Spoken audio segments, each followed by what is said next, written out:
Hi, this is Sakib Al Hassan from Montreal Royal Tigers. দেশের পরিস্থিতি যদি এভাবে খারাপ হতে থাকে, জনগণ যদি কষ্টে থাকে, তাহলে সামনে বড় ধরনের পরিবর্তন আসতে পারে।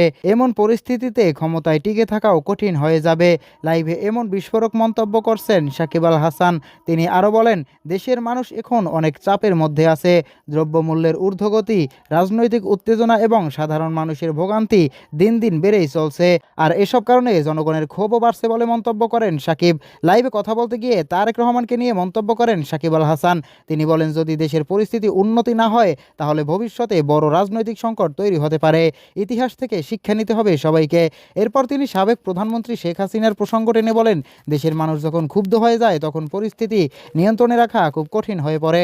সাকিবের এই বক্তব্য সামাজিক যোগাযোগ মাধ্যমে ছড়িয়ে পড়ার পর শুরু হয়েছে তীব্র আলোচনা ও বিতর্ক। কেউ তার বক্তব্যকে সাহসী মন্তব্য করছেন, আবার কেউ বলছেন একজন ক্রিকেটারের এমন রাজনৈতিক মন্তব্য করা ঠিক হয়নি। এদিকে সাকিব আল হাসানের এই লাইভ ভিডিও ঘিরে ইতিমধ্যেই সামাজিক যোগাযোগ মাধ্যমে ব্যাপক প্রতিক্রিয়া দেখা যাচ্ছে। এখন দেখার বিষয়, তার এই মন্তব্য নিয়ে রাজনৈতিক অঙ্গনে আর কী ধরনের আলোচনা তৈরি হয়। প্রিয় দর্শক, আপনি কি সাকিব আল হাসানের কথার সাথে একমত? তাহলে অবশ্যই কমেন্ট করে জানিয়ে দিন। আর ভিডিওটি ভালো লাগলে অবশ্যই লাইক, শেয়ার এবং সাবস্ক্রাইব করুন। Hi, this is Sakib Al Hassan from Montreal